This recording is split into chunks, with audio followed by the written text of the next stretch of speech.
انتخابات میں مبینہ دھاندلی کے خلاف گرینڈ ڈیموکریٹک الائنس اور قوم پرست جماعتوں کے دھرنے سے خطاب کرتے ہوئے سیاسی رہنماؤں نے عوام کا حق واپس لینے تک احتجاج جاری رکھنے کا اعلان کیا۔ فہمیدہ مرزا نے سندھ کی سطح پر اتحاد بنانے کی تجویز پیش کر دی۔ سردار ایاز لطیف پلیجو نے دعویٰ کیا کہ پیپلز پارٹی نے سندھ کو قربانی کا بکرا سمجھ رکھا ہے۔ امیر جماعت اسلامی کراچی حافظ نعیم الرحمان نے واضح کر دیا کہ کسی کو عوام کے مینڈیٹ پر قبضہ نہیں کرنے دیں گے۔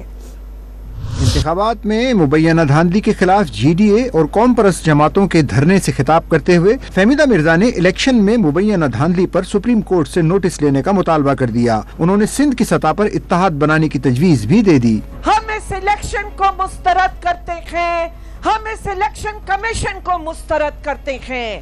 چیف جسٹس صاحب دیکھ رہے ہیں نا کتنی شفاف الیکشنیں ہوئی ہیں۔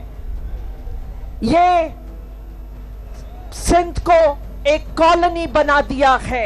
ایاز لطیف پلیجو پیپلز پارٹی پر برس پڑے۔ پیپلز پارٹی سندھ جے مانن کا امید کھسے ورتی آ، سندھ جے مانن کا آس کھسے ورتی آ۔ سندھ کو ایک نظر انداز شدہ ایسی ریلوے اسٹیشن بنا دیا ہے جس پہ اب گاڑی نہیں رکتی فیصلہ سازی کی۔ 3 صوبوں میں حکومتیں تبدیل ہوتی ہیں، سندھ میں حکومت تبدیل نہیں ہوتی۔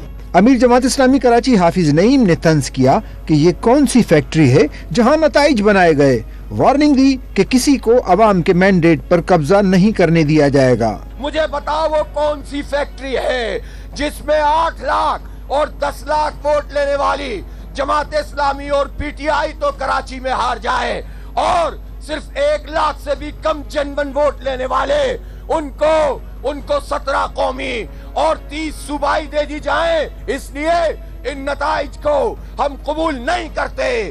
جامشوروں میں M9 موٹر وے پر مختلف شہروں سے جی ڈی اے کے کارکن قافلوں کی صورت پہنچے اور دھرنا دیا۔ دھرنے کے باعث شاہراہ پر ٹریفک معطل ہو گیا تھا۔ پولیس کی بھاری نفری بختر بند گاڑیوں سمیت موٹر وے پر تعینات کی گئی تھی۔